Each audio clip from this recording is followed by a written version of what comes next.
Yeah. Cool. Um, yeah. So what we could, so these are the events that we have to do. Just recapping for people who are watching the recording. The way that Svelte works is, and but by the way, how's my audio? Is it okay? Oh, it's good. Yeah. Okay.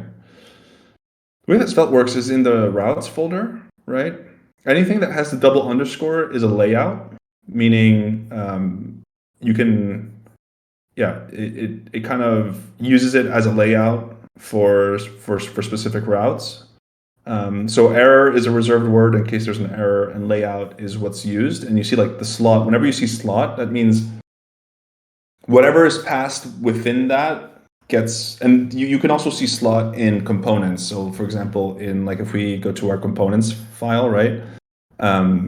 If here in my component I add like a little slot tag, that means that when I call this component, let's say it's like the component's called like transaction, right? Whatever I put within this tag, right, that gets passed through and included in the component, right? Oh, okay. You can also have name slots and stuff. So yeah, just walking you through like how it works in Svelte. And anything in this folder are routes. So like since there's a folder called address, we now support an address like slash address. Or the equivalent could have been having address.svelte, like we have create.svelte, right? The create.svelte page is automatically registered as a route. So float whatever dot com slash create calls this component. Whereas if you have a folder, you need to have an index, which is what is called if you just visit this route, like slash address. And you can also have parameters within your routes. So like the square brackets indicates a like a parameter, right? Like a slot that yeah you can reference. So see page.params.address because we have defined it in the name of the file. So like the cool thing is that like the folder directory here also represents the actual URL structure of the site. That's sick. So what I'm understanding is like on the create route, we have to actually create that NFT using a transaction, right?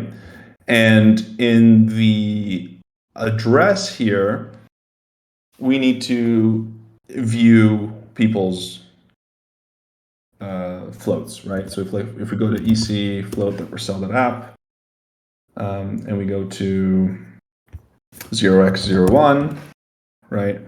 These things should actually load with real floats, Yep. So that's right? like yeah. So that's like their actual like floats, like their base from. Exactly, yeah. And this becomes like their kind of vanity URL in a way. Yeah. Yeah. Exactly. Yeah. And I, in terms of like viewing someone's float events, like I personally don't think we should include that in the initial phase because I Okay. think it's weird if like we display active events because then people can just be surfing through this web page and Right. yeah, you know. Right. Yeah.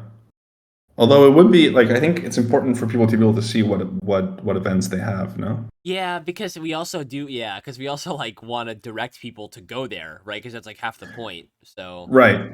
What we can do though is kind of not make them linkable. So you can only claim if you have the URL, but we don't actually show the ID of the float on this page at the beginning. yeah, yeah, So yeah, like when you see this float, you can't click on it and claim. exactly. But like there'll be like a URL to like the actual event or something. Yeah, exactly. Well, isn't that how it's going to happen anyways? Yeah, yeah, yeah, Like yeah. if okay, yeah, okay, um, cool. Well, so yeah, so I guess we So we will have to make a distinction between like, so when we go to a certain address, there's going to be like the floats that they own, like that they've like yeah, acquired, and then also like their float events that are like have happened and are currently active. Um. right, So yeah, right, I guess because an address can like create events and also have events, yeah, right? exactly, and also own floats like themselves. Yes, exactly. Yeah. So there would be two categories essentially, just to like visually see it, because I think after we do this, it's active events created by, right? it would be something like this. How'd you get in dark mode, by the way? Oh, it uses your system preferences. So if you have your OS set to dark mode, it'll automatically. Oh, that's okay. Cool, cool. But we can change it so that it's always dark mode if you prefer it. No, And also I'm just wondering. the Web3 learning path. It's not here. Learning roadmap.vercel.app is in dark mode. Oh, nice, nice. Yeah. I just love using pico.css and personalizing it a Yeah. little. It's just so fast. It's just so fast. Anyways, okay. So here we're in the dev mode, and if we go to like here 0x01, right, we see our changes live. So here active float events, right, by 0x01, and here what we can do like claimed floats. Yeah. We should also agree on like the naming of these things. Like, are they called floats or are they called events? Well, the float is the actual like NFT that you get from attending an event. A float event Right. is like the event that is going on that allows people to claim a float. Okay. So you can only you create a float. So you create an event, right? Yeah. Which generates a claimable float. Exactly. And when you go to someone's account, you can see their claimed floats as well as their active events. Exactly. Okay, so we can, or events, something like this, right? Yeah. Okay. We can always change the naming later. Okay. So here we need to populate, again, I'm just adding comments just to make things clear. Populate with floats that this address has claimed, right? Mhm. And here we need to populate with floats that this address has created. These with events, float events that this address has created. Should we also see like past ones or only active? What do you think? I don't know. Maybe we can like distinguish whether they're active or not. Yeah, yeah. Um, yeah, that's a good question. Wow. Yeah, because there's gonna be a few variables there because like if the float event is time limited, then it's not active after the time limit. But you can also manually switch them on and off. So there's gonna be some. I'm gonna have to think about that a little bit. Yeah, we need to have like a status, like an unequivocal, I don't know, a status of these floats so that the front end can say this is active, this is not active, Exactly. right? Yeah. So I'll probably just add a function in the contract that allows the front end just to call it and say like, hey, is it Okay, fine? cool. Yeah. Right. Yeah, it's like, is it in some way claimable or is it expired completely, right? Exactly. Yeah, and the way that I think this should happen is we have a claim endpoint, if that sounds good to you, where so we have a new folder that we call claim. So people when they go to /claim, right? And then we have a new file, which is here we just like we can put a very simple thing like you need to or URL not recognized or something, and we can always make it pretty. But like now, if I go to claim, right, it says URL not recognized. Oh, cool. And as a parameter file, what's really cool is that we can do this. Look, we can do new file. We can do address and event ID dot spelt. Now, if we copy this, look, this is really cool. Let's just copy this just for the sake of having something to look at, right? Yeah. Now we have page.params, but we have address as well as claim. This is like the claim page, so we can do claim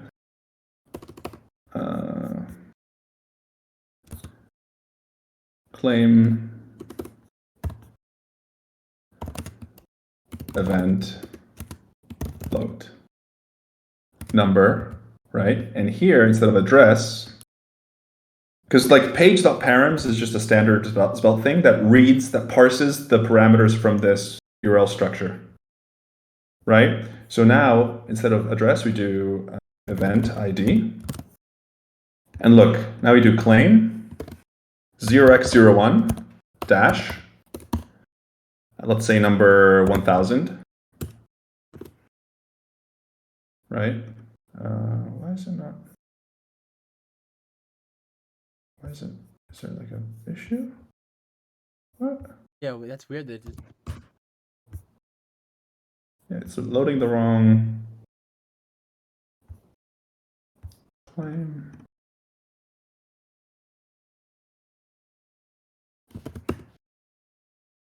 Why is it? Oh, sorry, it's in the title. Yeah, it's in the title. Yeah, sorry. We put it in the title by accident. I mean, it's good. It's supposed to be there, but we also have to put it in each one. Okay. There we go. Yeah. I don't know why page title extension is there. I think sometimes auto completes a little aggressively. But look, boom, boom, doom. We have claim 01's event float number 1000, and it's all read from the URL. That's sick. So the cool thing is that we can generate the URLs dynamically and it's all done on the front end, right? So we don't need to have a back end that like reads this and makes sure that it exists. We just have everything on the front end. That's awesome. Cool. All right. So this is our claim endpoint, and this is where we're parsing like what address to get it from and like what ID, right? I just put like a random thing here, but you have to decide how it should actually work. And so that kind of takes this endpoint. I'm just thinking like very high level at the moment, okay? We have a view float events from a certain account, which is our address endpoint, right?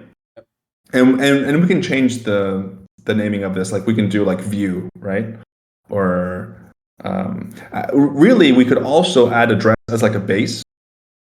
So you can just do /0x0 whatever, and if it doesn't find these exact words, it defaults to just going to address. Okay. If you like that better, so like we can link, let's say float.dow, right? /0x01 would take you to the page of whoever has 0x01 and show you their floats. Yeah, I like that. Okay, so let's try it real quick. So let's just copy this. And just paste it here just to see if it works well as intended. So now we do 0x01, boom. Yeah, perfect. See? And then that will link out to like the float events and all that kind of stuff. Right. I think this makes it nicer for people to share their URLs, right, rather than address. Oh yeah, for sure. Yeah. Cool. Awesome. So we have address, we have the claim. I think claim should be like separate because it's like a special action, right? So it should have its own endpoint. Yeah. So /claim. And by the way, if we want to make it better, like we can still use paths, right? We don't need to use this specific thing. Like we could also do, and here's the beauty of Svelte, like we can remove this, right? We can add a new folder, address, and just pop this in here. I think if I do this, let's see, I hope. I don't know if this works, but yeah, it's working. 0x01 and then 1000. Boom. Oh, look, wow, it's that's done. crazy. So now we have like claim, the address, and the ID. That's pretty logical, right? Yeah. Nice. Okay. Cool. Now, okay, so far this app really only supports connecting to the wallet and authenticating, and that populates a user. That's it. So what else do we want to support? Yeah, so once you connect the wallet, you have the user, and then I guess like the next like blockchain thing is figuring out how to like run a transaction when Right. I guess what we could do is start with creating the Afloat event because you've already Yeah. coded up like a pretty good UI for that. Yeah. Yeah, exactly. So we go to create. Yeah, I'm pretty proud of this UI. It's pretty nice. I love it. And I just want to make sure, is this good? Especially the claim stuff. Is this what we wanted, or? Yeah, so the claim code, that's perfect. The amount is perfect.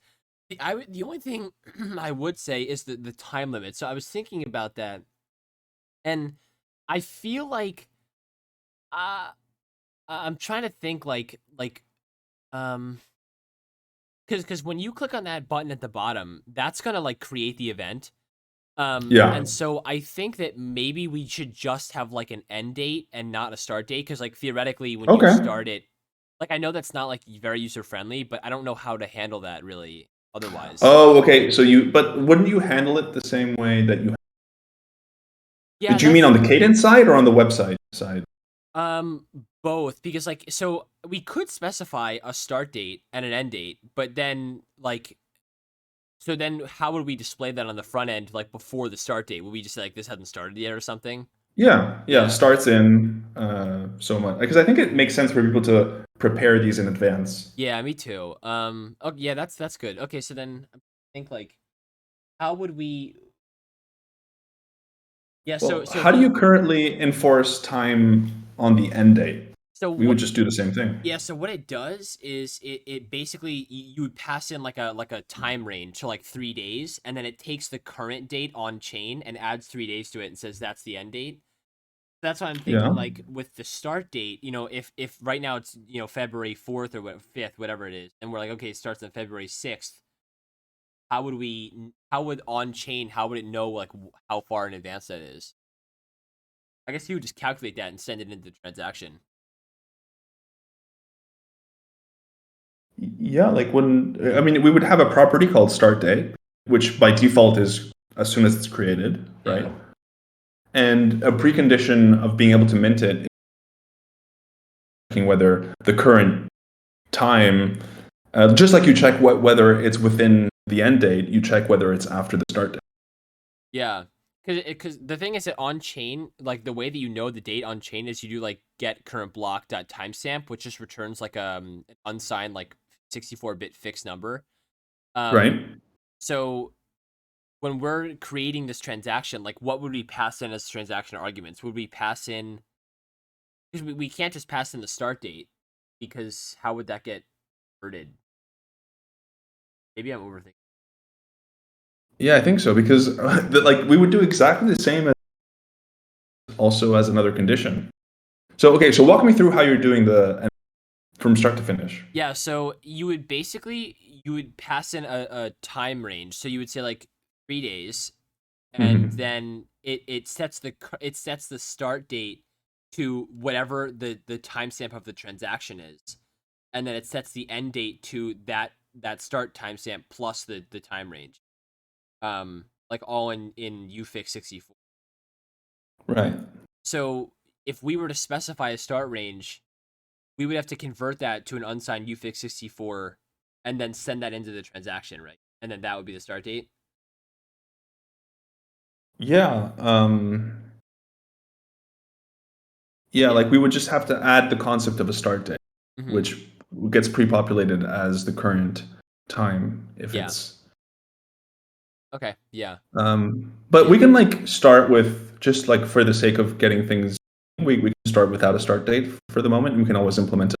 Does that sound good? Okay. Yeah, that's fine. Um, yeah, actually, do you know what? Let's look at the contracts. So this is the float one, right? Yeah. It's here. Okay, so let's look at where.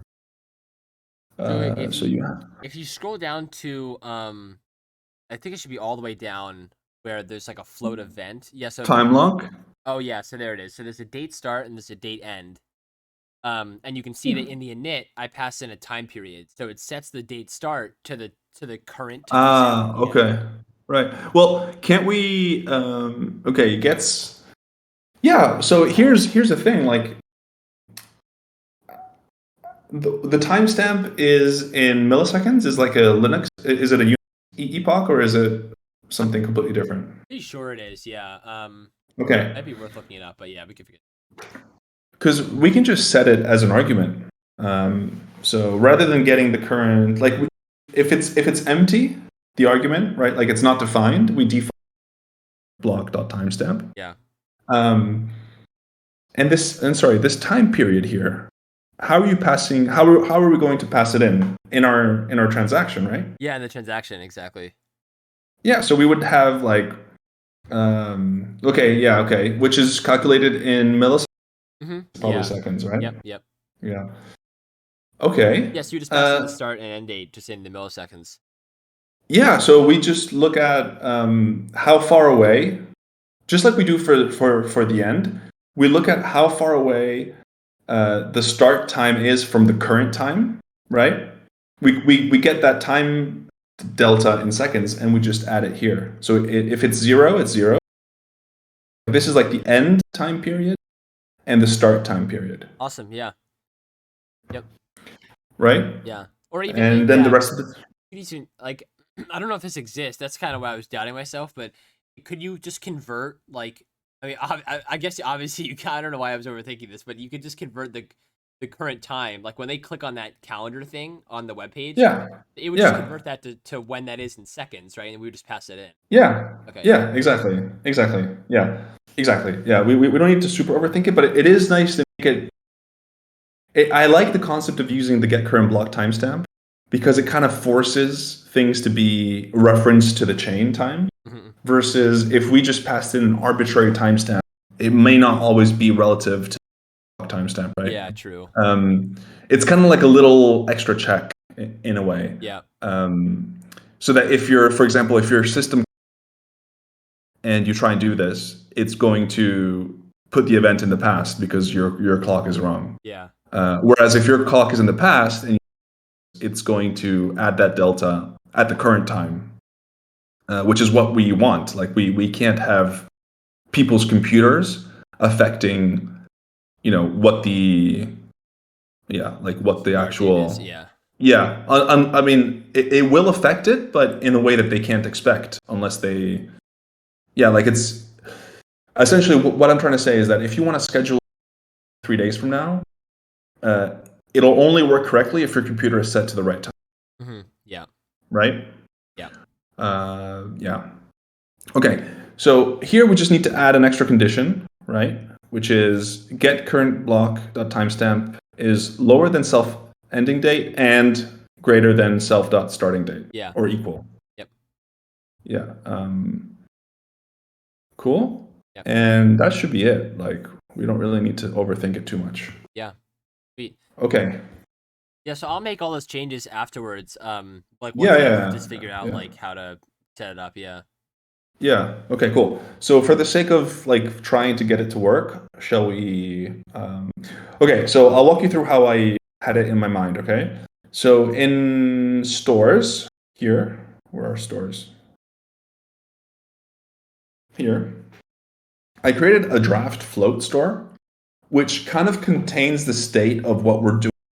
Okay? Yeah. Right now it's only keeping track of these 3 variables because it's based on these things, right? But we'll also need to add, for example, a name, right? Yep. Which will be an empty string. It'll be description. I'm thinking now we should probably also add like a URL to like where the event's happening or like some sort of Yeah, exactly. Yeah, we should probably add that in the UI. Yep. URL. What else? Well, the event image. How are we going to? So that will be on IPFS. So that I guess would just be a string because that'll just be the hash. Okay. Yeah. PFS hash. Then claimable's true false, and then I guess like quantity will be a number. Yes. So how I'm behaving right now is it assumes that it's not a quantity. This is the beauty, like the messy beauty. Make it a boolean and then.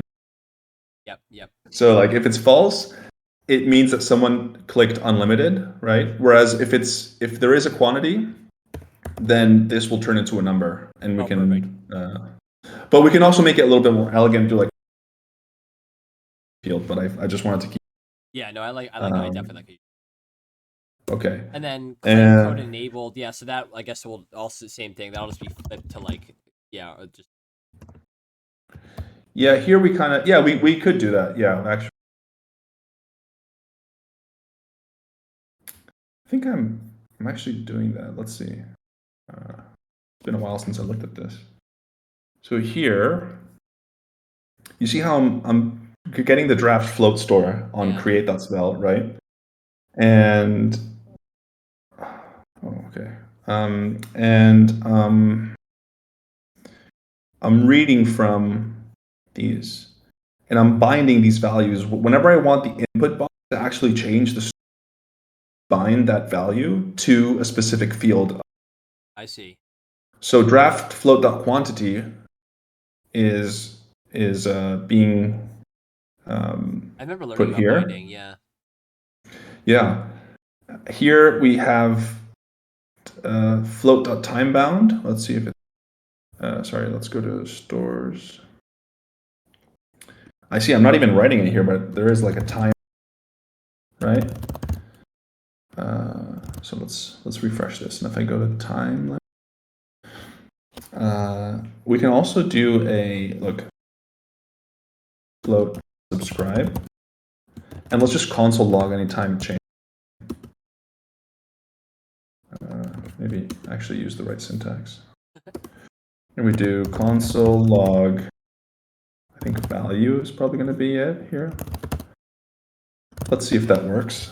And let's open up the console. Console. Yeah, see here, boom. Oh yeah. Boom. Now if I change this, we should have another object. Yep. Oh wow. Nice. And we have claim code, claimable true, and claim code enabled true, empty. Now if I change this, it also updates, and the claim code is now this, Oh, that's right? sick. Yeah, yeah. And same thing, if we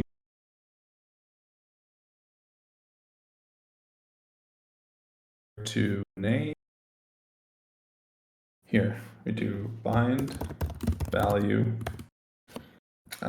draft float.name. Let's just copy this. Description.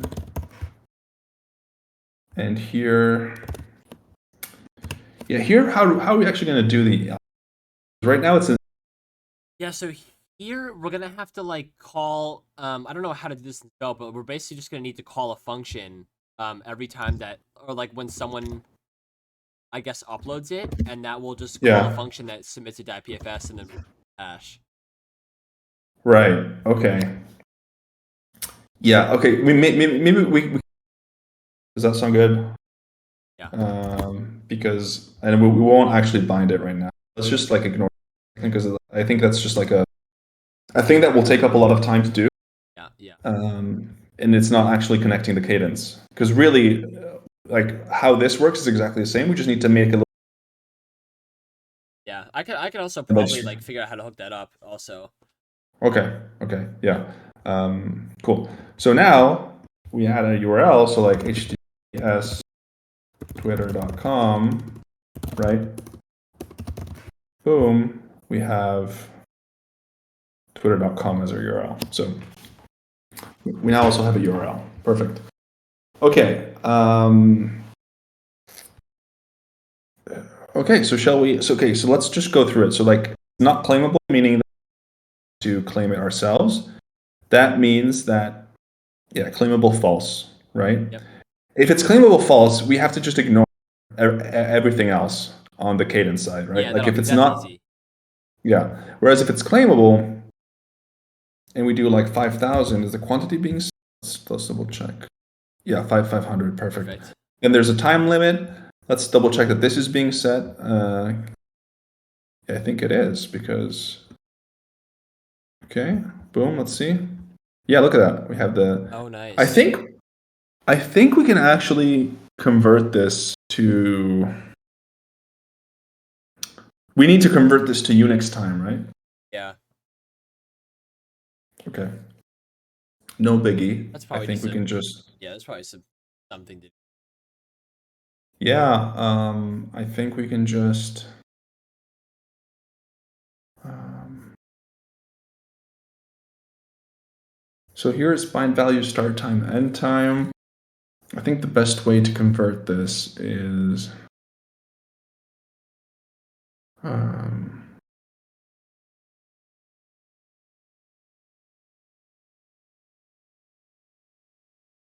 hmm.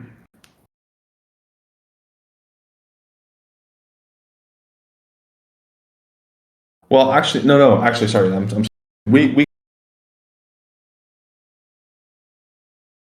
We're going to have probably a function that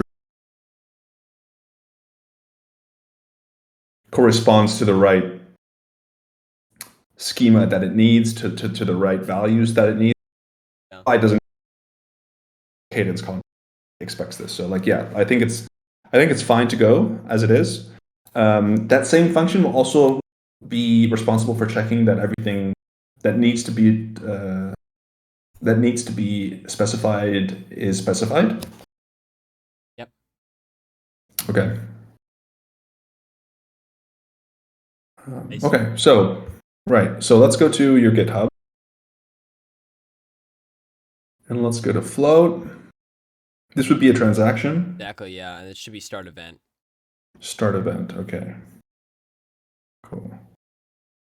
So this won't work, but like as long as we can get the Blocto prompt to pop up, then I should be able to take it from there. Oh, okay. Yeah, the Blocto prompt, that's going to be easy. So here so now we have to add an action, right?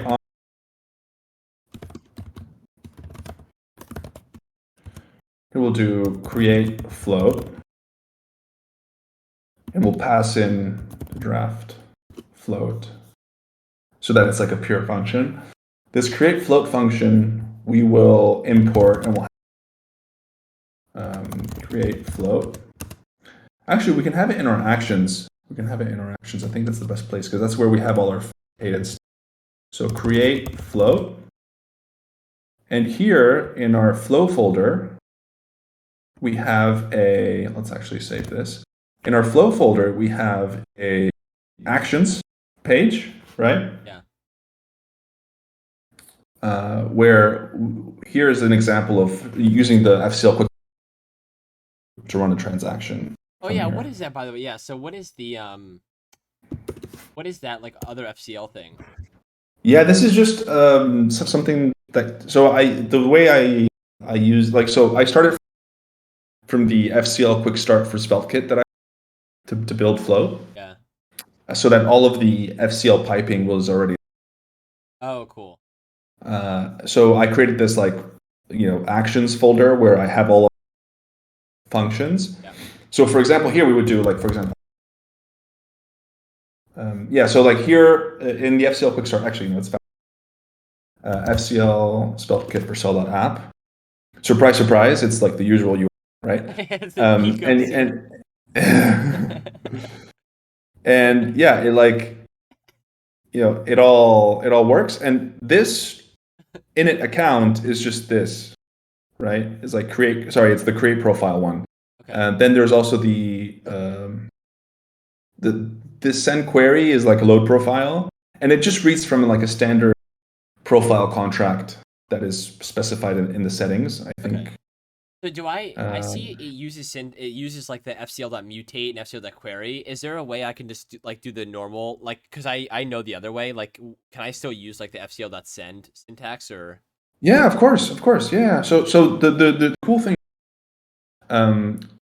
so the way I built this quick start, or that quick start, is it's literally a fancy, more beautiful version of the classic FCL quick start on our docs page. Oh, okay. Right. And this one, I don't know if you've ever gone through it, but it's a little hard to read now. But this one here, the Flow app quick start, Yeah. which is done on like Create React App. I converted it to SvelteKit, and I also was the one that converted it to Next.js currently. Nice. Here. Yeah, so this is the reason why this things, but we don't need them anymore. So we could, if we wanted, have like a 0x. Yeah. Like float. That's actually something that we should have, right? Yeah. And here we do float address. right? And that way, in our cadence, in our actions, we can just reference here. We can just reference 0x float. Yeah, exactly. Yep. Right? Yeah. Okay. 0x float. Cool. So the way that I would do it is we have a create float function, right? And how are you used to do you have the FCL snippet that you want to add here? I don't, but it's basically like I do know how I would do it. It's just I would just like const like transaction ID equals like await FCL.send all the parameters. Pretty similar to what you Okay. have there. Yeah. So why don't we try and use it this way? I think it's pretty much the same, and then you can refactor. Okay, yeah, I like that. Because I think it's going to be pretty much the same. Yeah. So let's just go here and let's toggle the line comment so that we don't toggle line comment. Okay. And this is stuff that I created to keep track of the story. You see transaction status, transaction in progress. The cool thing here is that if you go to the layout, we can import transaction from lib. Let's keep the quotes standard. Lib components common transaction. Okay. And I think transaction already reads. Yeah, it already reads it. So we'll have this for Wow. now that we added it, and we can choose where to put it. But I would say let's put it under the header in case there's a transaction, right? As soon as we actually run a transaction, it's going to pop, and we have all of this for free. So we go to actions, and here, and this is all done through this, right? Init transaction status is a function that I think is here, yes, and it just sets these two stores. And transaction status to -1, and these numbers minus my number. Blockto hasn't popped up yet, right? Then 0, 1, 2, 3 that happen. And yeah, cool. So that's all done for free. What we have to change is just this cadence part here, and we'll do. Sorry, let's go here to thing. We'll just copy this. Let's see. We can just copy, since we already are importing float. Of course, we have to change that. Let's just copy this contents here. And here we'll do import float. That should be it. Yeah, and then we'll have to set the we don't actually set the 0x float anywhere yet, right? Like that's going from. Yeah. So how this is once you deploy the event, we change it here. Okay. Yep. And this actually becomes float address. Okay. And we just change this address. I also have to change it on for it to work in the environment variables. Actually, I don't think I even need to, because I think Vercel bakes them in. I'm not sure, but I'll still add them as a. Sorry? What is Vite, by the way? Oh, Vite is the build. So you know how React uses Webpack? Yeah. Vite is, I think it's French for fast. And dude, it's like blazing fast. It's the build path, and for spelled kit. Nice. And look how fast it is. So on Webpack forever, but look, I'm gonna interrupt the whole thing, and I'm just gonna do npm run dev. It's done. Like it's already running. Webpack is like the bane of my existence. So I love. Dude, Webpack. I hate it. Yeah, I know. hate it too. Who made that? Yeah, it's one of those things that if it works, great, but as soon as you have to start. Yeah. No. Of nothingness. No, I hate it. Yeah. Okay. Cool. So we have we have this. Ideally before. Okay. So actually, as arguments, let's give an example of where we pass an argument here. Args. Yeah. Right. Because we actually have to pass args. So let's toggle line comment. Okay, that should be good, right? And here we just pass. Here we'll need to get we'll need to. What I'm thinking here, and sorry if I'm like, before we actually execute this phase, actually before the transaction even starts, section here, okay, we need to state the draft float, and parse the fields and get them ready for the transaction, i.e. turn them into, right? Yeah. And then here we'll have, like, after we do that, have like a float to create, right? Or something, or like final float or object.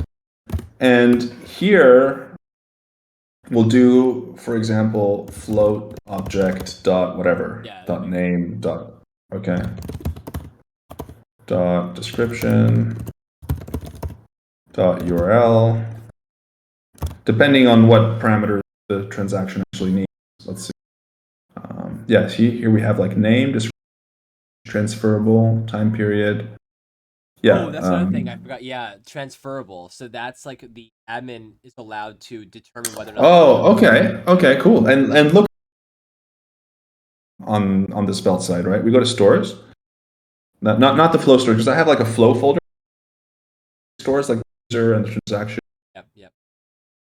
We could actually have a story here now. It's okay. So actually, we could have the draft float here and have a derived store called, which would be like the actual float, and the derived store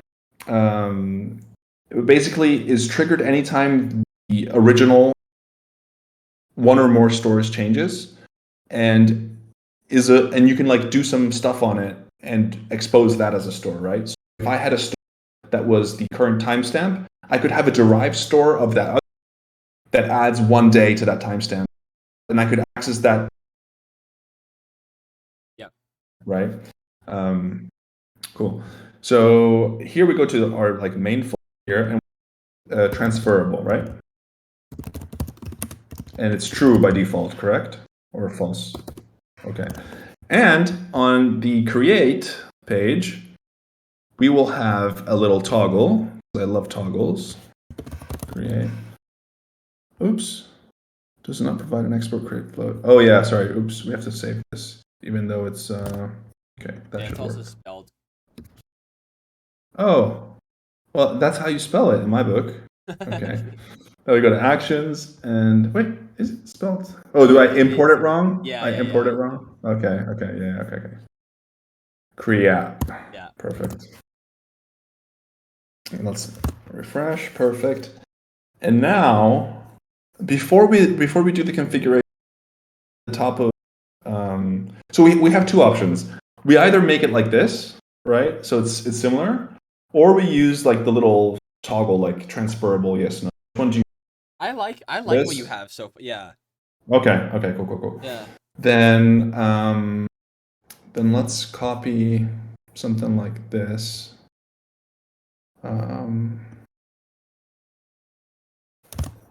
Should we put it at the beginning? Yeah. Maybe the first. Yeah. Here we'll do.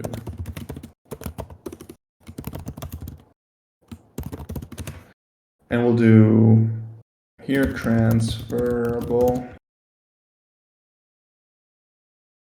Actually, no. Well, yes, it's transferable by default, right? Yeah. And the explanation is this float can be transferred to other accounts, whereas non-transferable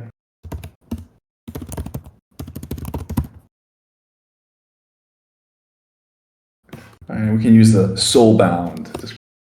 this float is this float cannot, or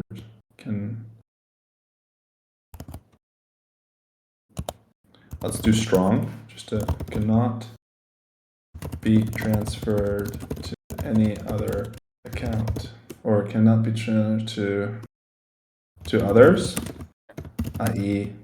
soulbound. Nice. Like Nice. Soulbound. Nice. Oh yeah. Cool. And now the cool thing is that we, so now it's weird because. Yeah. But the cool thing is we can just do on click transferable is equal to true. And here, transferable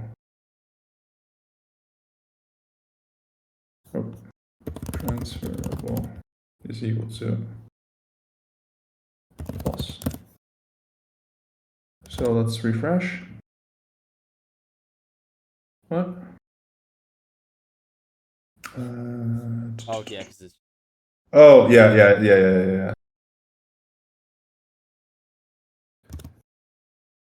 Yes, so transferable and transferable. Now, what? Oh, That should no. that should work. That's weird. Yeah, that should work. Why is it not That working? should definitely. Wait, secondary? No, hold on. Secondary. Oh, no, sorry. It's the opposite. Sorry. But what I'm trying to. Okay, yeah, it's working. Oh, nice. Okay. Okay, yeah. Because this special svelte thing is to a specific condition. Okay, so if whenever draft float is not is false, then svelte will automatically add secondary to this element as a class, and secondary in pico.css is what makes it this color. Oh. Okay, so that's why it's like inverted. Okay, so if it's not transferable. Okay, so if the thing in the brackets is true, then it applies it. Yes. Wait, hold on. No, we also messed up on conditions. If we go to our stores, transfer. Oh no, it's true. Yeah. Okay. It's Yeah. in that it was exactly. So since it's true, we can. Yes. So sorry. I think I ignored your specific question. What was your question here? I think it should. Yeah. So if it's not transferable, then apply secondary. Yeah. That makes sense. Yeah. Exactly.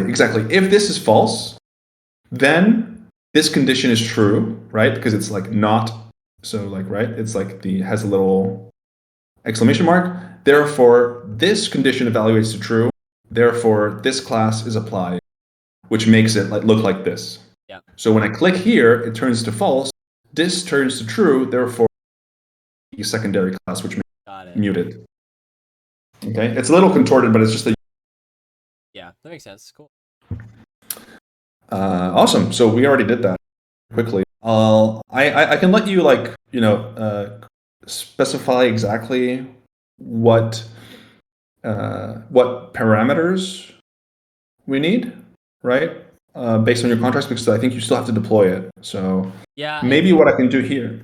Sorry, go ahead. Yeah, I actually I did deploy it just so we could see the prompt come up, but I don't even think that matters. Okay. But do you want to give me the address? Yeah, it's this let me that right there. It's gonna completely break, but at least it'll allow us. Yeah, cool. So let's switch it up here. We'll go to config. So again, all the flow stuff is here. So we'll change. Oh no, sorry. This is a environment variable. So and we'll just boom substitute it there. So now it's.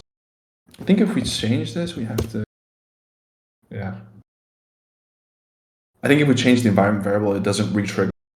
Okay, yeah. An update. So awesome. So shall we try it? Yeah, so we could just try and the the create float, and if it pops up, then perfect. Yeah, let's just make sure that we're at least putting in what the transaction expects. So here the transaction expects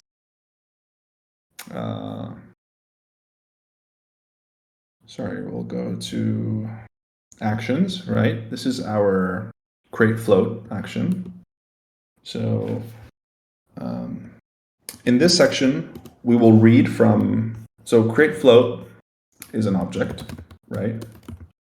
I And love how you pressed sorry, what? that E button. Where is Yeah, the... because I have a board, and so the square and curly brackets are one or two, like a shift and a control. Oh, I see. It's Okay, just yeah.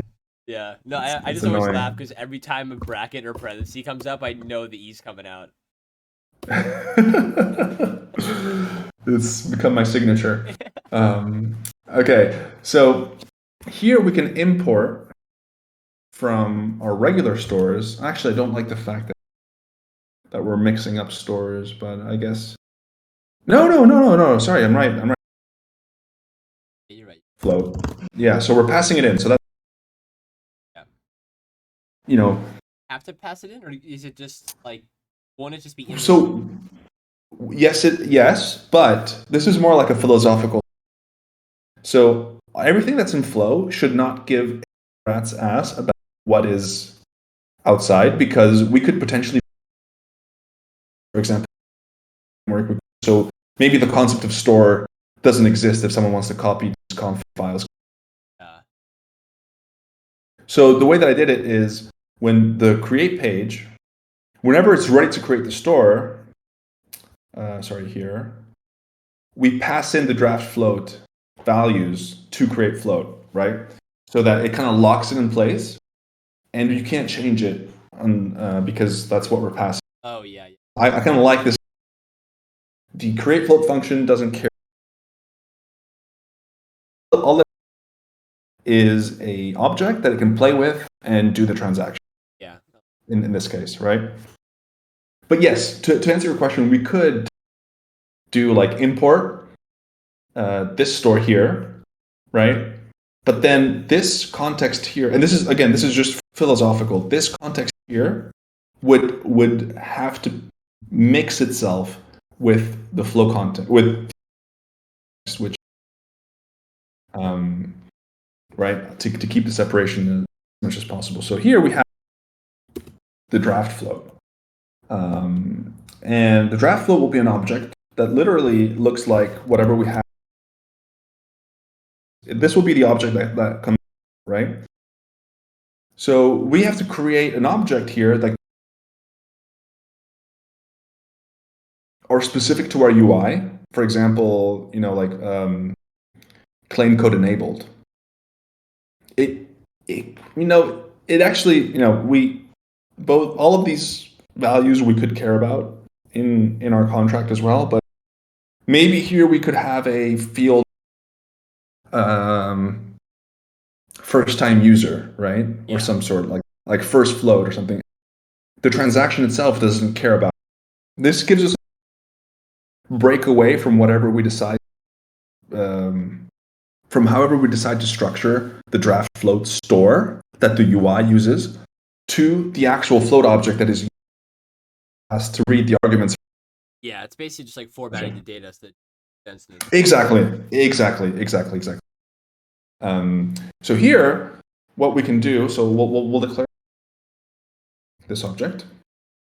Here, what we'll do is like float object dot. So let's go look at the type. What's that type, by the way? The type, yeah. So I need to fix all this, but basically, type is whether or not it's claimable. So if it's 0, it is. But like that'll change to something. Okay, but I just want to work. So and this gives you an idea of why we did. Like the app developer has a different naming for things, and this is where we, like, match things. So for example, float object dot type is equal to, and you said if it's claimable, right? Yeah. And we'll do draft float dot claimable. So if it's claimable, it's 0. Claimable, it's if it's claimable, Okay. it's 0. Yeah. Okay. And otherwise it's 1, right? Yep. Then float object dot. What's the next one? The name is draft. In this case, it's this dot name. Float object dot description is equal to draft float dot description. Float object dot image in this case is draft float dot shat. Yeah. And then transferable, we have. Oops. This is the same. So float. And the reason I'm doing it, like we could do, like this is the classic thing where we can do like float object is equal to, for example, this, right? Yeah. Draft float, right? But the reason I'm doing it individually is because right now they're 1 for 1, but maybe that formats it, right? Exactly. And here we need a function that formats. Yeah, this like makes not sense to me. Yeah, not now because we can just like transferable Boolean as well, but time period, right? So float object dot secret, we'll do draft float dot claim code. And now float object dot time period is equal to, this is where things get interesting, which is like let's just use the end date implemented. Actually, capacity is like the. Yeah. Okay, let's just finish that. Capacity is equal to draft. And what's the capacity? The capacity is just like the No, the number of maximum claimable, right? Yeah. But how do you represent the fact that it's unlimited? If it is unlimited. Oh, it's just nil. Like it's just null.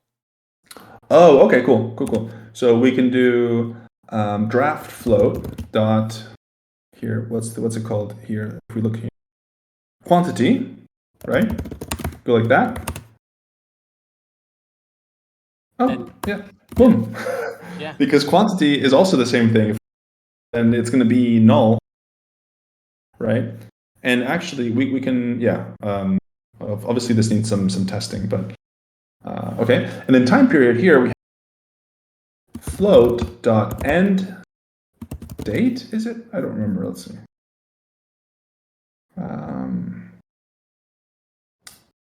End time. Okay. End time. We can do new date. Draft float end time. Let's see like how it's formatted. Time limit.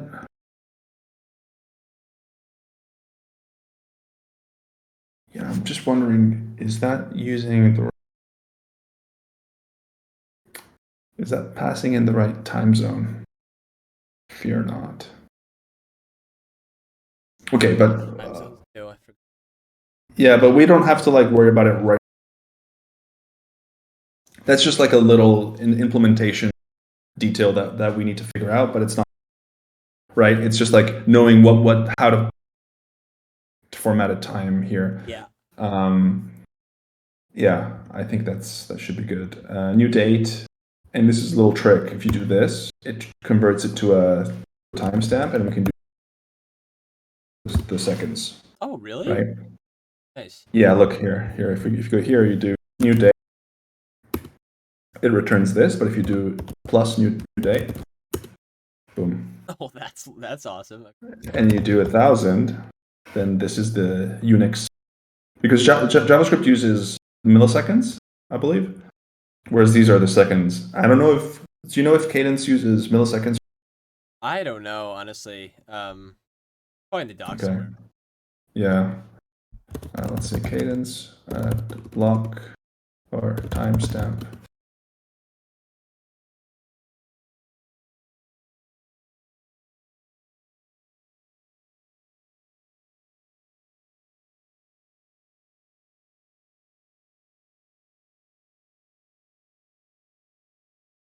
Oh yeah, it is Unix timestamp. Yeah, it is. Did it say here somewhere? Yeah. It says Yeah, it on Unix the timestamp. Yeah. Okay, perfect. Unix timestamp is in seconds. Yeah, total number of seconds. Perfect. So JavaScript is milliseconds. Perfect. Emerald City here. Okay, now we can just copy these and use the power of you know what, right? You know what we're gonna do. Oh yeah, that. You taught me Arg that. get. The reason we're using get is now it's like a standard object. The reason I was using get is, but we really shouldn't be doing that anyway. So Okay. float object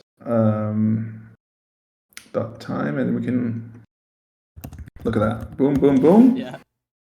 boom. Hold on. Still not finished. Boom. T dot string for now, even though it's not the. Yeah. And we'll change the ones that need to be changed. That was fast, wasn't Yeah, that's so much nice. it? Okay, so string. What's? Oops. Okay. I swear I have like missed that. carpal tunnel from like not doing that. Okay. So we have name, description, image is also going to be a string. Yeah. Transferable is a bool. Ring. Secret is a string. Capacity is an int. I think it's Ufix. Uint 64. And time period is ufix. Yeah, perfect. All right. Should we give it a go? Yeah. Let's go for it. And we can also remove the console log, but I'll just keep. Yeah. And I guess like Um, I'll do the IPFS thing like when the file is like actually uploaded. So not like in this function, but in the exactly. Yeah. Exactly. So maybe we also have a as soon as we have the cadence, make the UI a little bit more responsive. But I'll do this.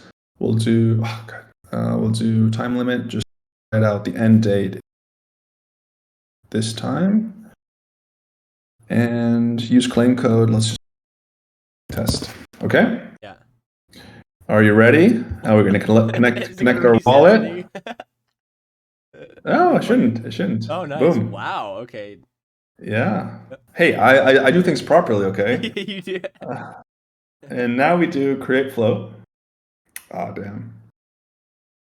Expected string for type string. Oh, because type float object that type. That's probably why. That has to be a e.u. I think. Okay. I think. Yes, uint 8. Oh, you went to 8. Yeah, you're right. Yeah, uint Oh 8. no. Yeah. Is it gonna refresh? Oh no. Oh no. No, that's the beauty of Vite. It keeps the Beat. state. Oh. Beat. I love Beat. Okay.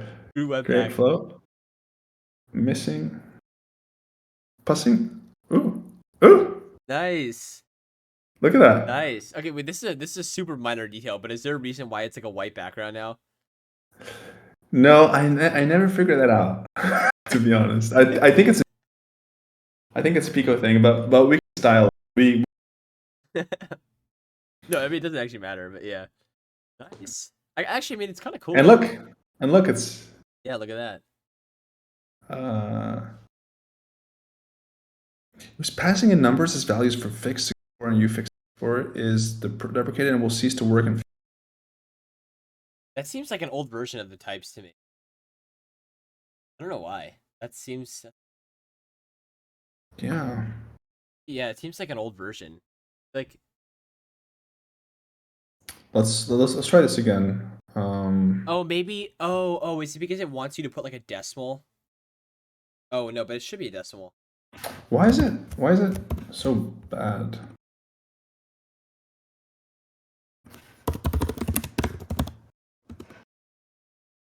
Why is it so bad?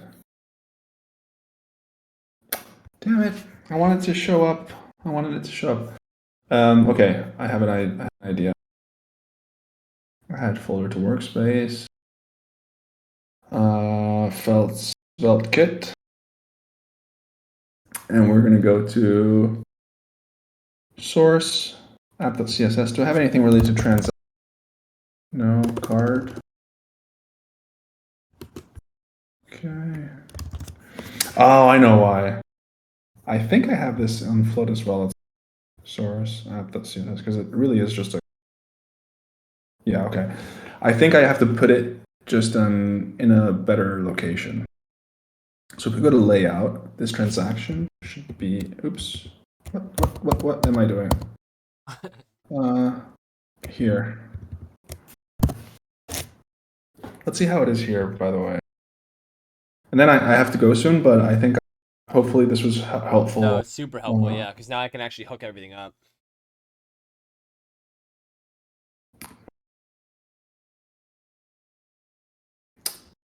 Yeah. Yeah, I think this will be better. Let's try it. It takes a while, but boom. Wow. Wow. Look at that. And yes. Yes. If we copy the actual style of, because I improved the Next.js. Yeah. We're not here, not downloads. Yeah, that is so sick. I guess one thing I'll do is I'll probably just move it to the bottom so that it's like next to the create button. Yeah, sure. That is Sure. Absolutely. And you know what we can do? Rather than calling it in the layout, which is a little ugly if you ask me, right? Because there's so the reason I put it in the layout is if that component will still stay there. But yeah, actually, you know what? Let's just put it at the bottom. You're right. The reason I wanted to keep it there is so that as it's creating, the cool thing is that people can change page so that they can keep monitoring. Oh, cool. Yeah. Yeah. I wanted to put in the Next.js one. So if you go to Spilt FCL Quick Start, I believe. Yes. Pages, no components, transaction. So I imported it. I have this be also transaction ID. I don't know. Do I have it on my source roots components? Am I boring you doing? No, not at all. Okay. Oh, I think I made it a little bit nicer. That's the thing when you're like frameworks, you kind of take the opportunity. Yeah. And yeah, it's no, but it should be okay. It should be span. Okay, before. So keep in mind before span. Okay. Before the span.kbd, yes, here before that, we're gonna paste in this, and is transaction ID something that I put here, the CSS, or? Oh man, I really do not. Okay. So global.css is for everything, right? That's what I'm assuming. Yes, exactly. Yeah. App.css. Oh, that's it. Okay. This we can save and remove. I wanted to update. Oh damn! I copied it, so I have to copy. Where's the transaction? Transaction.js. Let's copy this. Okay, remember this. TXID. Am I getting it? TXID. Oh, I'm not. Oh damn. Because okay. The reason I want to is so that people can check it on Flow, right? Yeah. Whereas here, if we go to Flow stores, I don't believe I have a transaction. I have a transaction. Do export TXID, and this an idea of how it works. So if we go here, how am I passing that in my app? Flow context, transaction context. Yeah, I see it's like using this classic. Oh yeah, we literally did this for the Emerald ID too. Right, exactly. So we just need to, on this Svelte version, we just need our actions. And here,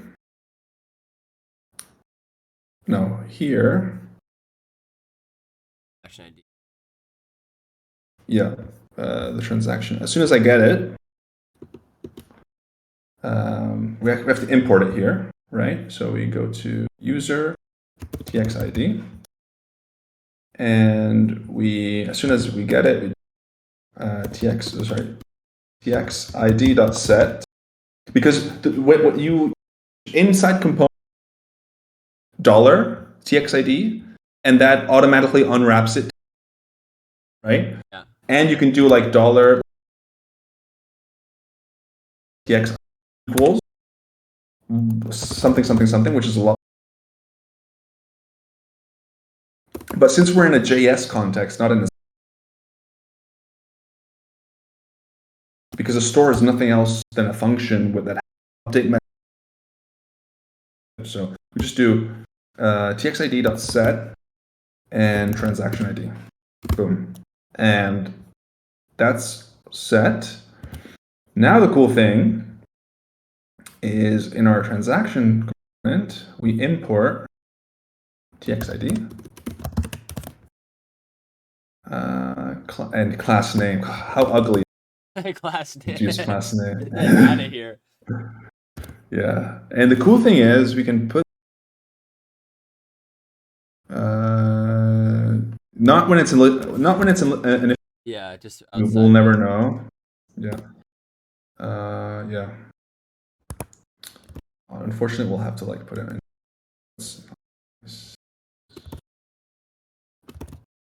Okay. Now, hopefully, it should.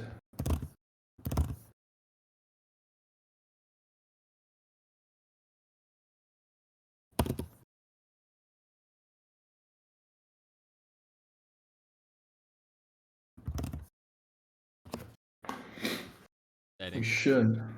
We should see approve. Exciting. What? Oh, tx.slice is not a function. Oh, right. Sorry, that's my bad. Why? Because I'm still using it. I would do with the use effect. Yeah. That's my bad. Sorry, guys.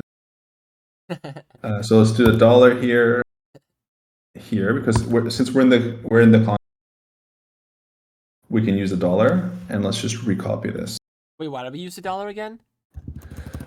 So a store is a function, right? Yeah. It's like a function that has various methods like update, get. Yeah. So in Svelte, when you fix it with $1, you're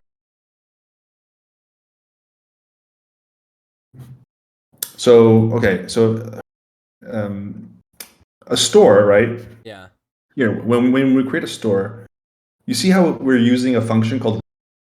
Yeah, right. We can also use readable, etc. Yeah. Yeah. What it actually returns once you do this user, it's a function that has update method, has Yep. a destroy method, etc. Yep. So how do we actually get the underlying value, which is currently null, but when we set it, how do we get the underlying? You just do .get. No, because here, when we're in stores, here when we're in stores, stores. You see how I do subscribe? Yeah. When I do subscribe, it passes in the value as an argument, and I can access it directly. Yeah. If I actually wanted to get it, I need in a JS context, I need to use the get method that I'm using in my actions here, get, which I'm actually not using because I'm getting Afloat as an argument. Yeah. But in this Svelte context, when a store, this is the important part. When I import a store like here, right? Yeah. Like draft float, right? Which is the store that we created for keeping our draft float, right? Yeah. When I have to access it, you'll see peppered throughout, I prefix it with what the dollar does is it automatically does the get for me. Oh. It kind of gets the underlying value so that I can access it directly. Got it. And the cool thing is, instead of doing like draft, instead of doing like float.set, some new value, right? What it does by doing this, since it automatically unwraps the object, not only does it unwrap it, but got it. And you can also overwrite it, right? Got it. So it's like a convenience thing. So in the Svelte context, you use the $, and in JS context, you use .set and .get. Okay. Yes. Because the thing, remember, in a form have these like little short. Yeah. Cool. That makes sense. Yeah.